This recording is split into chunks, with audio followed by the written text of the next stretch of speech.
ya igice ca gatatu ubare aka kanya tuvugana yamaje kugera hanze. Aka kanya tuvugana niyo filimi ikunzwe mu gihugu cy'u Rwanda ndetse no mu bindi bihugu bigiye bitandukanye kabisa. Iyi filimi uyishaka uyisanga kuri Rocky kabisa, yasobanuwe n'abasobanuzi b'abahanga harimo Rocky Kimomo ndetse n'abandi bagiye batandukanye kabisa.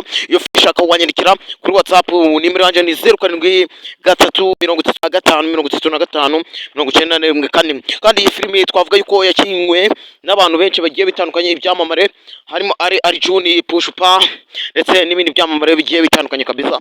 Ukeneye ubundi busobanuro waduhamagara kuri nimero yacu igendanwa kabisa, ubundi ibintu tukabikugezaho neza gatanu ku kandi kabisa. Ya guys, nkomeza nababye ati munakora subscribe ubundi ibintu kagenda neza gatanu ku kandi. Bobo, iyi filimi nize kugucika kabisa, ni filimi nziza cyane, irimo inyigisho ihambaye kabisa.